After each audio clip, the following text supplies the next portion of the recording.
হাদিসের মধ্যে আছে, নবী সাল্লাল্লাহু আলাইহি সাল্লাম বলেন, এই জমিনে কোন পাপের কারণে, কোন অপরাধ জমিনে হলে আল্লাহ সবচেয়ে বেশি গুসা হয়, আল্লাহর প্রেস্টিজে লাগে, আল্লাহর আত্মসম্মানে লাগে। খোদার কসম, নবী বলছে, কোন বান্দা জমিনে যখন কোন নারী পুরুষ জিনা করে, ব্যভিচার করে, তো আল্লাহর প্রেস্টিজে, আত্মসম্মানে, আল্লাহর গায়রতের মধ্যে সবচেয়ে বেশি আঘাত লাগে।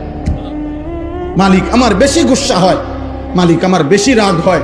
এজন্য গুসার কারণে নবী বলছেন, আল্লাহই তো বিধান, এই জন্য বলছে, বন্ধু বন্ধু ওই জিনা করলো, ও ব্যভিচার করলো আমার জমিনে, ওরে খাওয়াইলাম আমি, ওরে পড়াইলাম আমি, এত বড় কায়নাত দিয়ে আমি তাকে লালন পালন করছি, ওরে আমি বলছি তার জন্য আমি হালাল বিবাহের ব্যবস্থা রাখছি, ওরে আমি বলছি তার স্ত্রী আমি ব্যবস্থা করেছি, ওর যৌন চাহিদা আমি আল্লাহ দিয়েছি, ওই নারী আমি সৃষ্টি করেছি, এই পুরুষ আমি সৃষ্টি করেছি, শাহওয়াত আমি সৃষ্টি করেছি, লজ্জাস্থানের চাহিদা আমি সৃষ্টি করেছি, এত কিছু আমার দেওয়া, ও আমার জমিনে আমার দেওয়া জিনিস পেয়ে নাফরমানি করলো। আল্লাহর নবীকে আল্লাহ বলছে, বন্ধু খবর লাগান, এটা যদি বিবাহিত পুরুষ এবং নারী হয়, এই জিনাকার পাথর মাইরা মাইরা ফেলেন, পাথর মারে জাগাত পরে আমি বিচার করবো, আবার পরে আখিরাতে।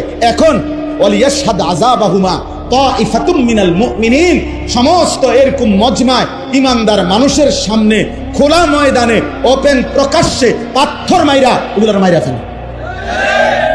আর অবিবাহিত পুরুষ নারী হলে 100 করে চামড়ার বেত্রাঘাত করেন, যেন এক এক বাড়িতে 100 বছর মনে থাকে।